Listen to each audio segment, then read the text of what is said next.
It's a beautiful Saturday afternoon, and I wanted to sit down in this video and deeply explain to you why my brother has not been in one of my videos in a very, very long time. It's rather a tragic story. It's a story that we've been having to cover with for the past 4 years, and I thought I'd be honest and open up about this in this video, as because I haven't really mentioned my brother in quite some time. I was live last night and people asked, "Yo, bro, where's your bro? Why hasn't he been in a video in a very long time? Why don't you mention him?" So I thought I'd sit down today and explain to you what has been going on for these past 4 years. My brother was off for a day, had a long week of work, and his wife came back from work. And my brother and his wife, they often spend time separated in their house. As weird as it sounds, no, they're not divorced, alright? I just know what they love to do is when I'm there, at least when I'm upstairs with my brother gaming in the room, his wife is either in the bed next door or downstairs watching football on the couch, as they actually do not have a TV downstairs at all. They don't even watch TV like that. The only reason why I will be there is to spend time with them. I'm actually mainly there for my brother. But his wife comes back home from work 4 years ago. He was sleeping, and my brother was tired, man. He thought he'd just go for sleep. She comes home, and she knew already immediately he's upstairs, because, he loves to sleep upstairs. She goes to him and tries to wake him up, because, she's gonna make dinner. He's not responsive. He's not responding. So she's fucking losing her mind at that point. He's not responsive. He's not responding to her words. She's touching him all over the face and shit. Even threw water at his face, and that actually made him wake up.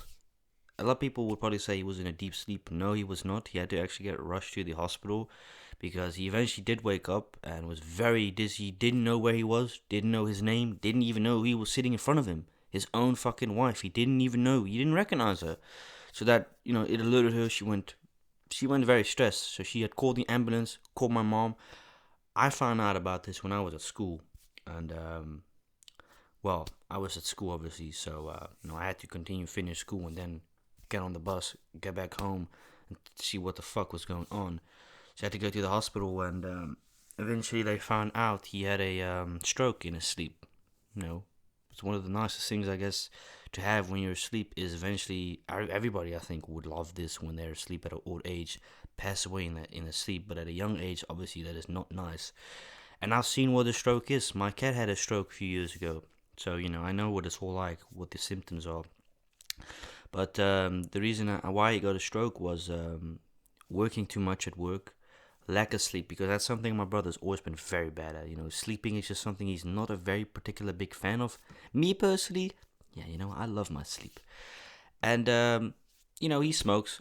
I smoke once in a while, although he's a smoker. Like, he smokes on a day-to-day basis, but I don't really think smoking at that time had any effect on the stroke. I don't personally think that had anything to do with it. Some people would arguably say, oh, but that can have an effect. It can, but they did find out the smoking had nothing to do with him having a stroke. It was stress, it was burnout, it was a lack of sleep, and some other stuff that happened, which I don't remember. So for the past 4 years, he has not been able to go to work. He has been very, very tired. He actually has gained, in the 4 years, he's gained weight as well, due to the fact that, what the fuck are you going to do the whole entire day? You can't work because, A, you're a risk to yourself.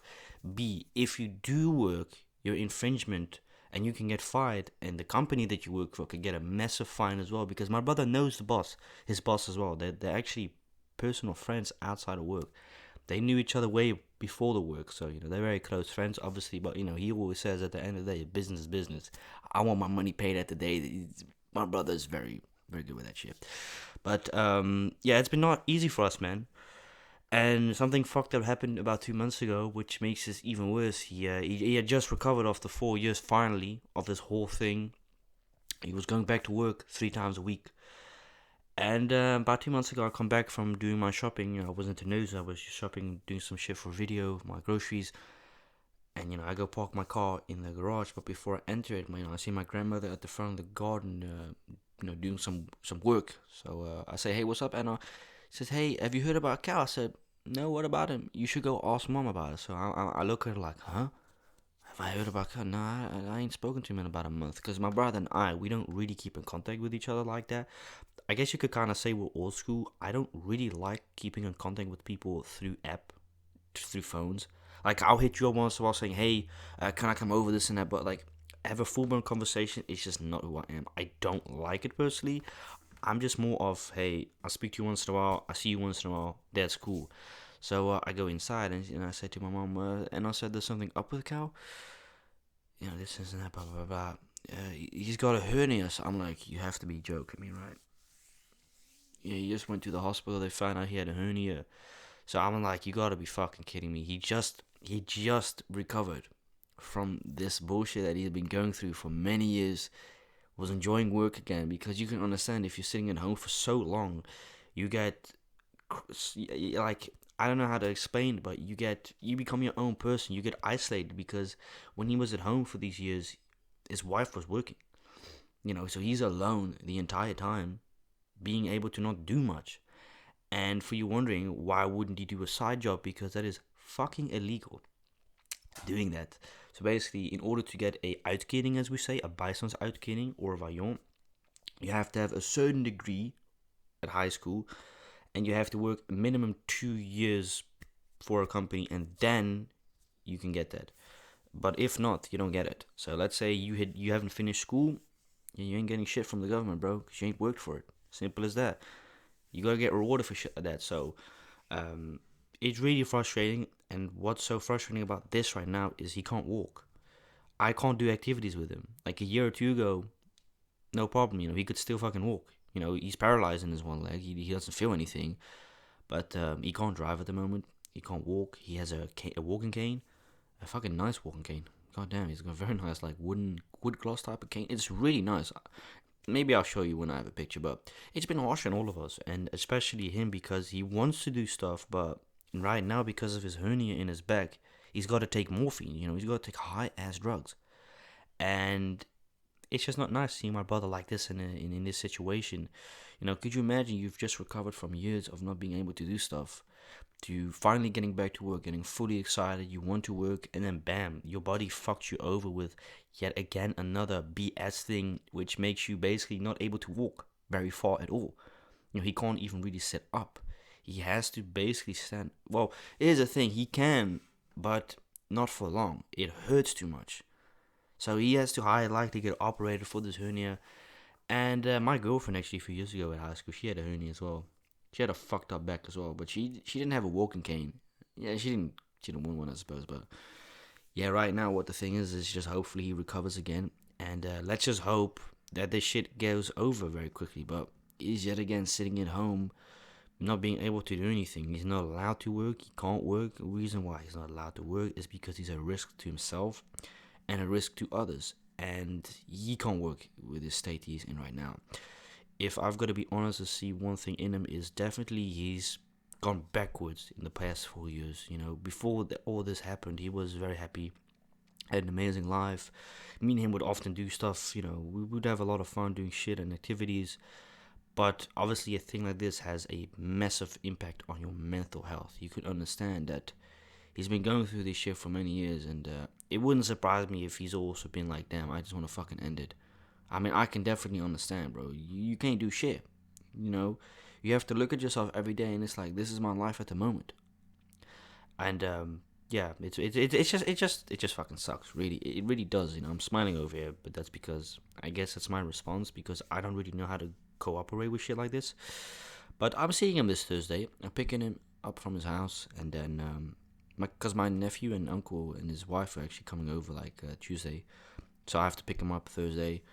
Might go ahead and take him out for lunch before we come to the house, do something with him, catch up on him. As I've mentioned, I don't really speak to my brother that much on phone. We're very good and very close bonded in real life. It's just like Dylan, my cousin. I don't speak to him on WhatsApp at all. I really don't.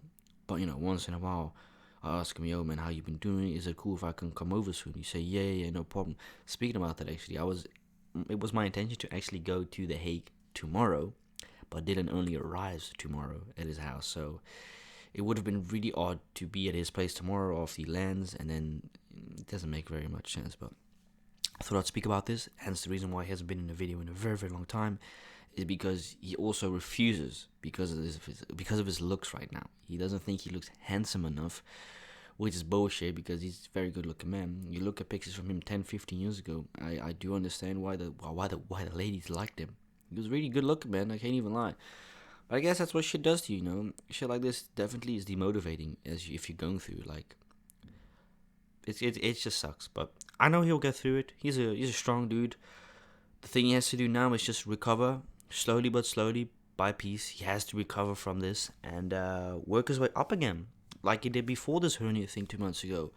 It's frustrating, obviously, because he wants to do stuff with my sister as well, but he can't. But she doesn't understand at that age. She wants him to jump on the fucking trampoline, but it's like he can't. Well, why not? He has to explain it. She doesn't understand it. But speaking about that, I don't jump on the trampoline anymore with my sister, because I broke her arm about a month ago. But it's gonna be very very cool seeing Joshua Tuesday with his family. They're only staying until Saturday afternoon, which is kind of unfortunate because I haven't seen them in 4 years, which is crazy. So I think Joshua's like 8 or 9 years old at the moment. He's a typical English